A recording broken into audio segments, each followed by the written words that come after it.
truck driver takes down bikers with special forces skills.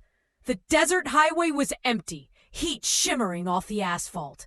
Hank Mercer, 52, sat behind the wheel of his 18-wheeler, sunglasses on, country music low. To most, he was just a trucker, but behind the flannel and calloused hands was a retired Special Forces Master Sergeant with 30 years of covert ops. Driving through Nevada, Hank noticed 4 bikers on black Harleys weaving behind him. At a rest stop, they got aggressive.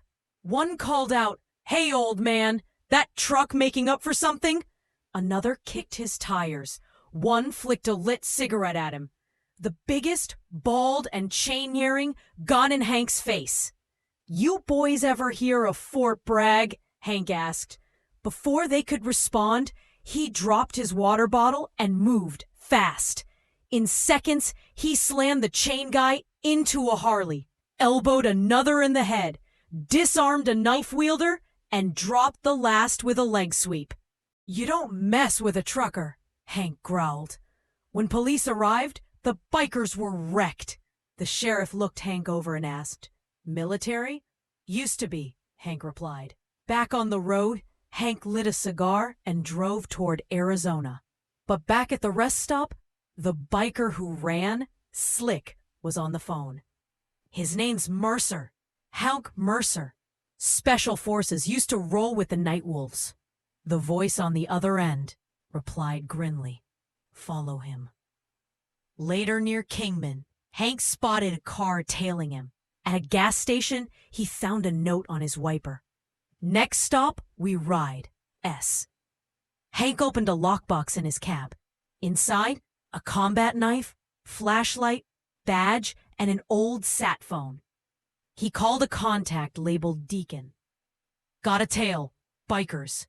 Could be more," Hank said. Deacon offered help. "No," Hank replied. "But if I go dark, burn the route." That night, at mile marker 174, the ambush hit. Bikes blocked the road. Others came from behind. Slick and his crew, armed, approached. "We're taking your truck, and you," he said. Hank stepped down calmly.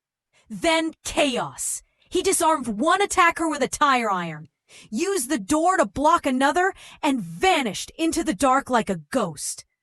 Slick tried to run. Hank dropped him.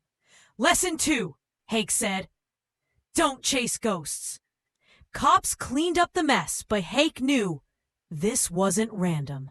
The crew was too organized. Someone was pulling strings. He suspected who. The Iron Talons, ex-military turned black market warlords. Hank had crossed them in Kandahar. Now, they were hunting him. In Tucson, he met an old contact, Renee, a former intel agent. She confirmed it. They've got a base east of Sierra Vista and a list of enemies. You're on top. Hank didn't wait. He found the mine, armed guards, floodlights, crates of stolen weapons. Inside stood Vince Kroll, the one who'd sworn revenge in Kandahar. "You had your chance," Hank said, stepping from the shadows. Gunfire erupted. Hank didn't miss. When it was over, Kroll was cuffed, wounded.